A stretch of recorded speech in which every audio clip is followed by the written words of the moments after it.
कृषि दर्शन के देखइया सब्बो किसान भाई बहिनी मन ला नमस्कार और जय जोहार। संगवारी हो, स्वागत है आप मन के कृषि दर्शन के कार्यक्रम में।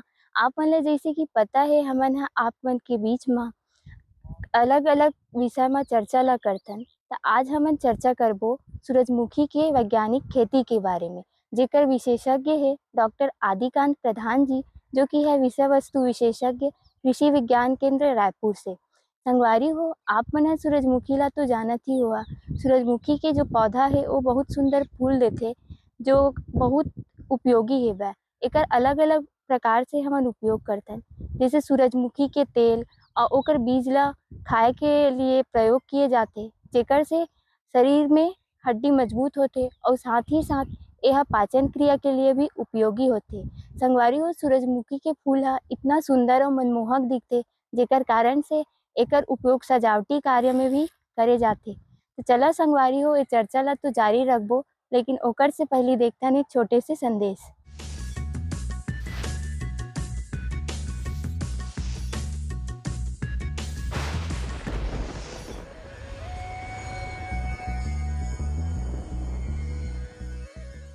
रायपुर ज़िले में लगभग देखा जाए ठंड लगभग समाप्त ही हो चुका है। यहाँ मिनिमम टेम्परेचर आजकल 15-12 से 12 भी मुश्किल से 1-2 दिन जाते हैं।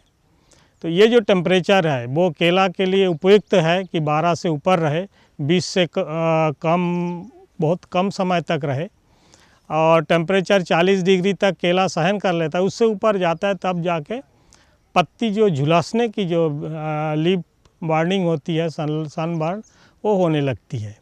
केले की खेती के व्यू से हमारा रायपुर ज़िले की जो ज़मीन देखते हैं वो लगभग उदासीन है। थोड़ा बहुत अप डाउन, कहीं कहीं एसिडिक और क्षारीय होता है, लेकिन उतने में केले की खेती पे कोई ज़्यादा प्रभाव नहीं होता है।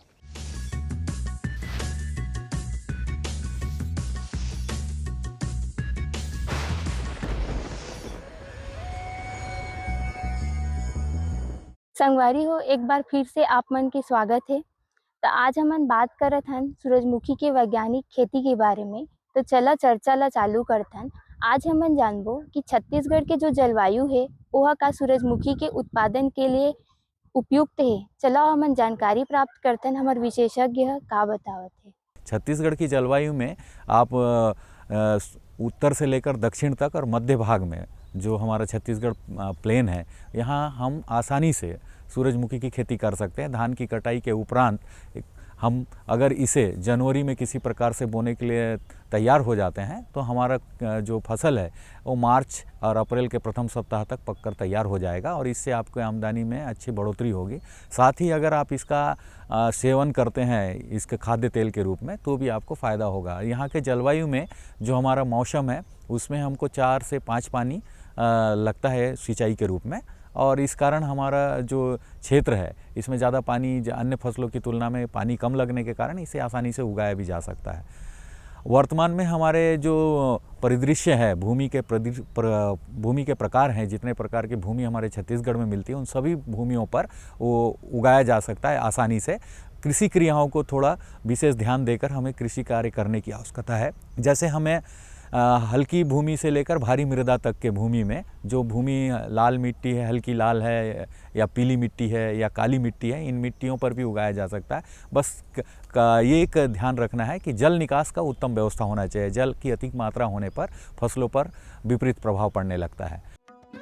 किसान भाइयों, देश में सूरजमुखी की खेती बड़े पैमाने पर की जाती है। सूरजमुखी तिलहन फसलों की श्रेणी में आती है। तकनीक और उन्नत किस्मों की मदद से इस फसल की खेती छत्तीसगढ़ में रबी सीजन के दौरान की जाती है। सूरजमुखी की खेती सभी मौसम में की जा सकती है।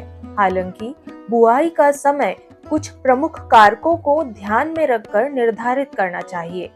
बुआई का समय ऐसा होना चाहिए जब लगातार बूंदाबांदी और बादलों के घिरे रहने का समय न हो। इसी के साथ यह भी देखना चाहिए कि कटाई के समय तापमान 38 डिग्री सेल्सियस से अधिक न हो। सूरजमुखी की खेती वाले पारंपरिक क्षेत्रों की बात करें तो हल्की मिट्टी में खरीफ के मौसम में जून के दूसरे पखवाड़े से मध्य जुलाई तक की जाती है। वहीं भारी मिट्टी वाले क्षेत्रों में अगस्त के दूसरे पखवाड़े तक बुआई कर सकते हैं। रबी सीजन में सूरजमुखी की खेती सितंबर से लेकर नवंबर के अंत तक कर सकते हैं। गैर पारंपरिक क्षेत्रों में सूरजमुखी की खेती जनवरी से लेकर फरवरी के अंत तक कर सकते हैं। इसके लिए हम लोग भूमि की तैयारी ऐसे करेंगे, पहले 2 बार हम लोग कल्टीवेटर से जुताई करें और तीसरी बार रोटावेटर चलाकर लाइन बनाएं और लाइन में इसकी बुआई करें। 60 सेंटीमीटर का अगर लाइन देते हैं पंक्ति से पंक्ति की दूरी, तो वो सर्वमान्य अच्छे तरीक़ा से पौधे अपना बढ़वार कर पाते हैं।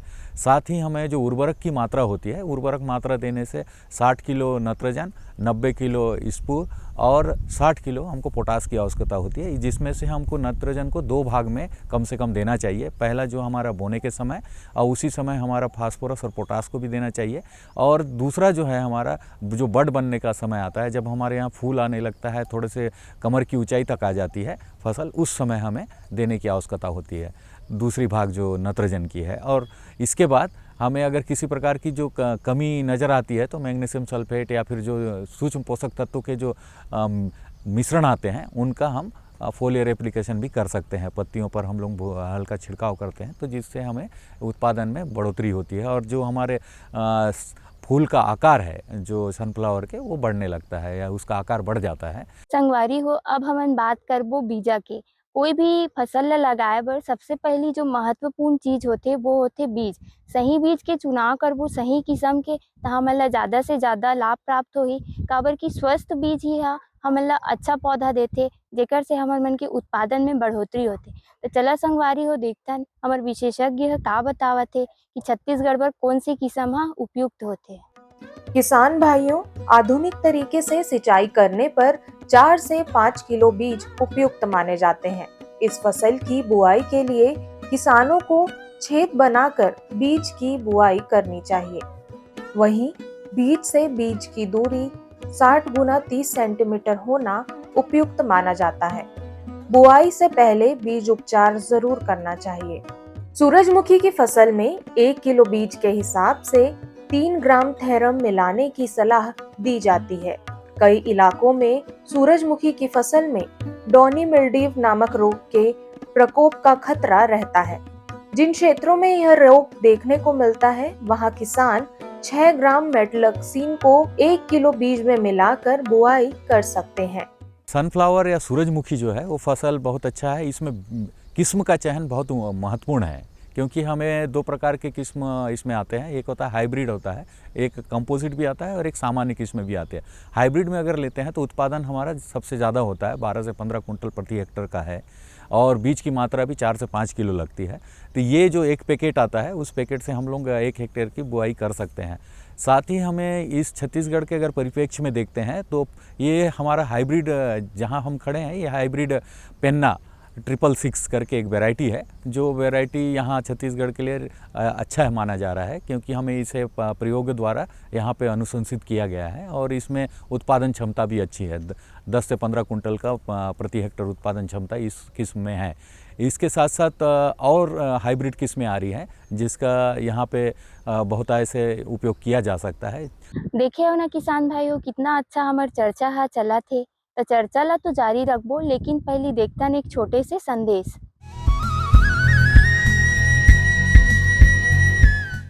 मेरे साथ बोलो ए बी। अरे नादान, बच्चे को एबीसी सिखा रहा है। अरे काम धंधे की एबीसी तू कब सीखेगा? ये देख विज्ञापन। तेरे जैसे कृषि विज्ञान सीखे हुए युवाओं के लिए भारत सरकार के कृषि मंत्रालय ने एक योजना बनाई है, ACABC। ACABC? जी हाँ, ACABC यानी एग्री क्लिनिक्स और एग्री बिजनेस सेंटर। इसके तहत कृषि विज्ञान पढ़े युवाओं का चयन होने पर उन्हें मुफ्त ट्रेनिंग दी जाती है और हाँ, अपना कारोबार चलाने के लिए बैंक से लोन भी मिलता है। इसके साथ ही अगर युवा अपने इलाके के किसानों की खुशहाली के लिए उन्हें खेती बाड़ी व अपने कारोबार से जुड़ी लाभदायक जानकारी देते रहेंगे तो उन्हें लोन पर 36 से 44% तक की सब्सिडी भी मिलेगी। तब तो मैं जरूर सीखूंगा काम धंधे की ABC। शाबाश। चलो अपनाएं स्वरोजगार, खेती में हो विकास अपार।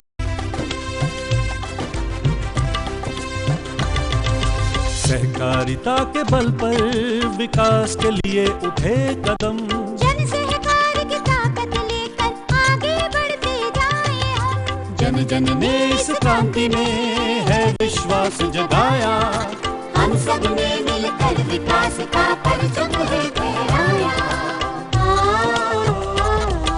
सहकारिता है अपने विकास की पहचान, नए दौर में सहकारिता ही भारत का अभिमान। कृषि मंत्रालय भारत सरकार द्वारा जनहित में जारी। गांव-गांव और शहर शहर में बात चली, राष्ट्रीय बागवानी मिशन की लहर चली। आसान हुआ अब फल फूल मसाले उगाना, नर्सरी लगाना और जैविक खेती अपनाना। अब हुआ तकनीकी प्रशिक्षण पाना आसान, विपणन के लिए भी है सहायता के प्रावधान। अधिक जानकारी के लिए जिला बागवानी अधिकारी या राज्य बागवानी निदेशक से संपर्क करें। राष्ट्रीय बागवानी मिशन, जीवन संवारे, खुशियां फैलाए। संगवारी हो संदेश के बाद एक बार फिर से आप मन के स्वागत है। तो अब हमन देखबो सूरजमुखी के फसल में कौन कौन से रोग और कीट लगते जिन्हा हमार फसल ला कितना नुकसान पहुंचाते। काबर संगवारी हो किसान भाई मन हा कभू कभू कोई भी बीमारी के लक्षण ला प्रारंभिक अवस्था में नहीं पहचान पावे, जेकर से ओमन ला बहुत ज़्यादा हानि मिलथे। त ओला सही समय में कैसे पहचान करना है और ओकर नियंत्रण कैसे करना है, चलो देखतन हमार विशेषज्ञ ह का सलाह देवत।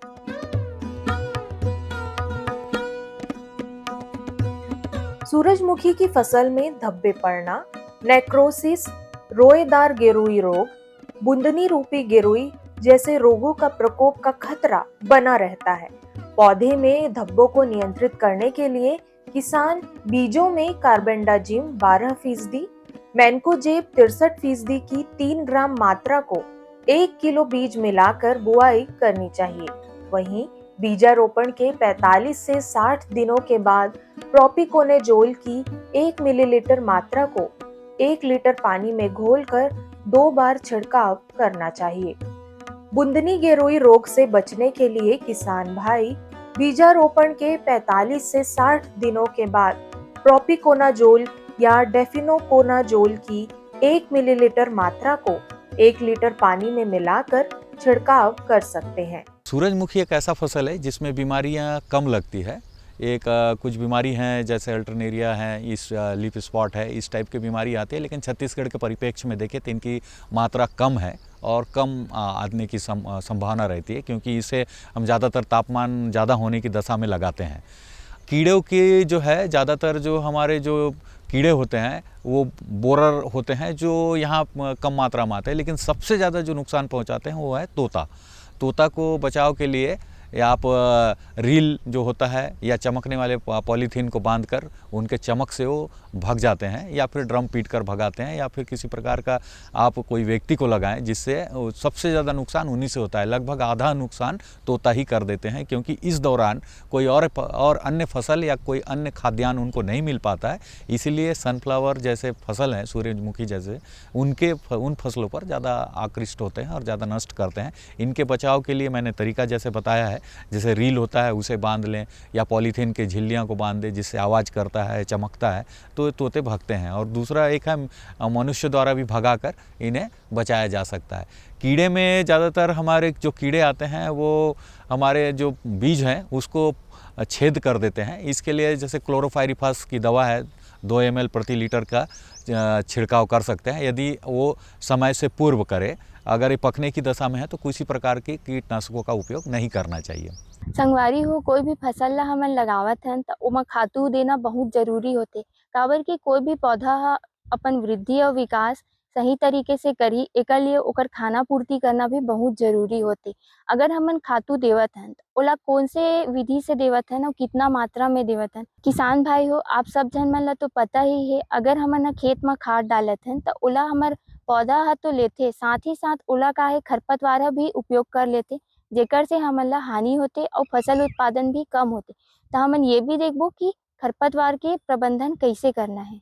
किसान भाइयों, बुआई के 2 से 3 हफ्ते पहले प्रति हेक्टेयर के हिसाब से 7 टन गोबर की खाद खेत में मिला देनी चाहिए। पौधे में फूल बनने के समय बोरेक्स का छिड़काव कर सकते हैं। फसल में 4 से 6 हफ्तों बाद खरपतवार पौधों के हिस्से का पोषक तत्व चट करने लगती है। खरपतवार से बचने के लिए किसान बुआई के 15 दिनों बाद 2 बार फावड़े से और 1 बार हाथ से घास फूस को उखाड़ सकते हैं।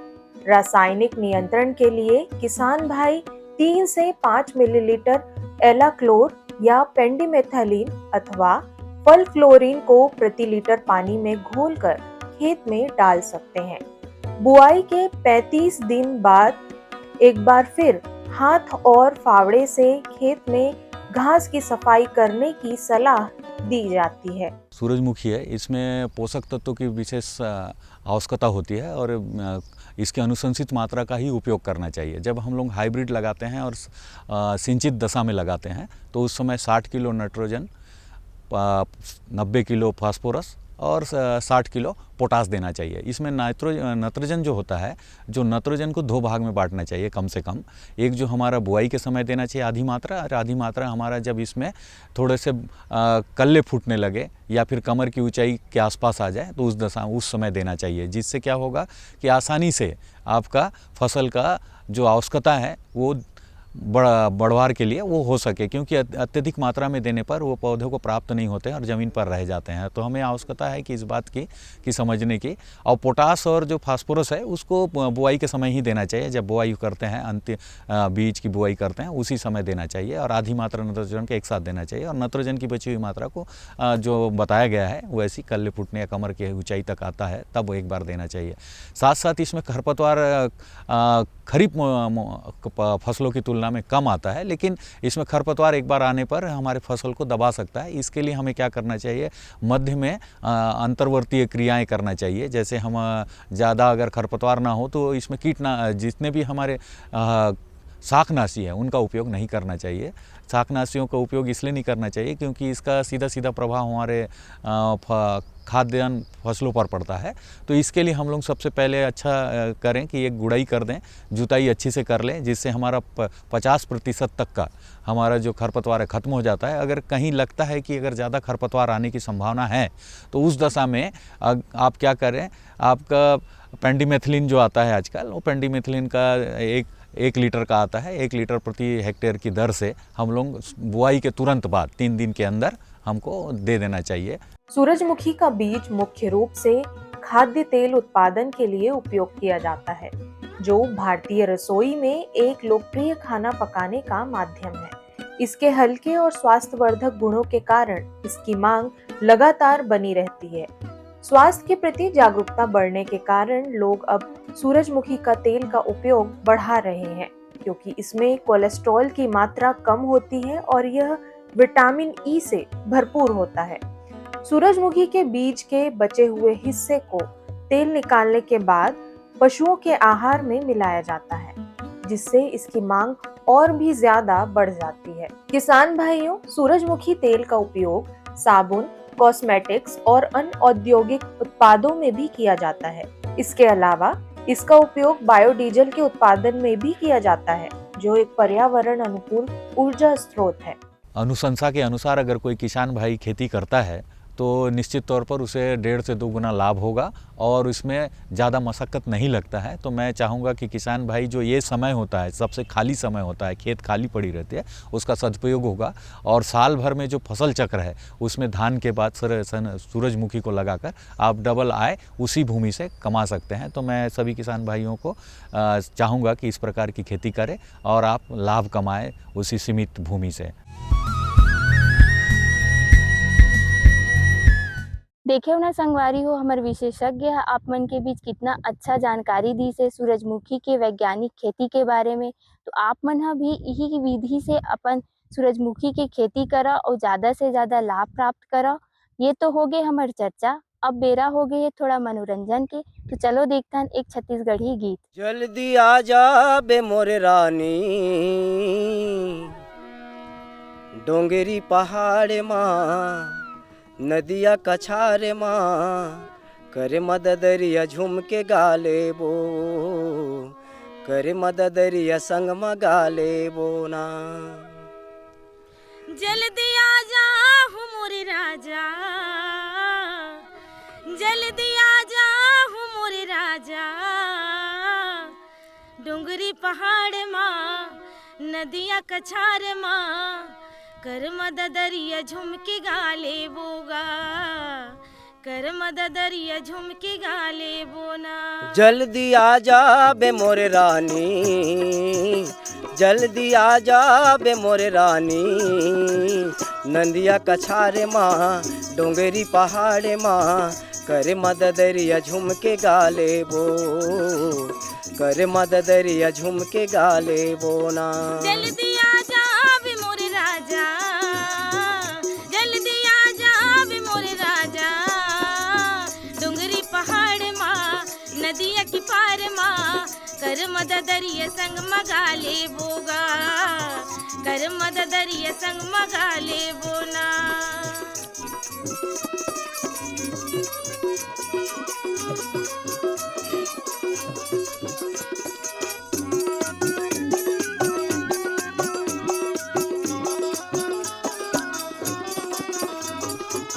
तहु गवई के गोरी महुआ गवई हार,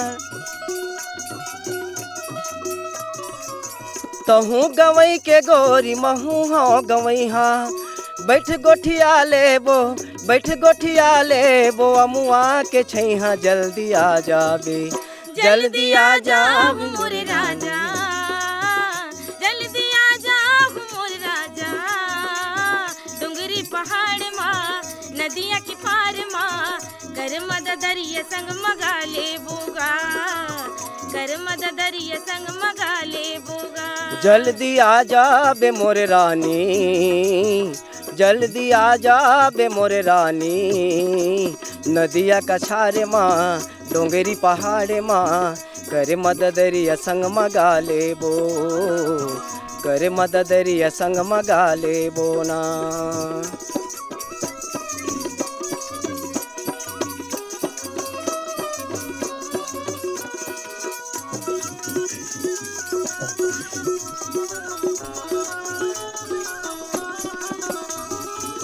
कोयले की मिठ बोली मधुर से की धार है,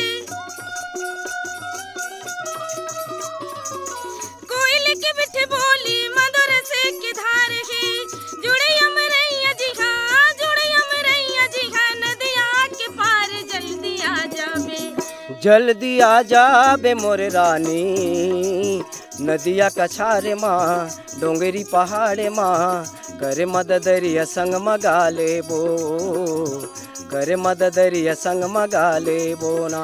जल्दी आ जा बे मोरे राजा, जल्दी आ जा बे मोरे राजा, डोंगरी पहाड़ माँ नदिया की पार माँ कर मददरिया संग मगाले बोगा कर मददरिया संग मगाले बोना।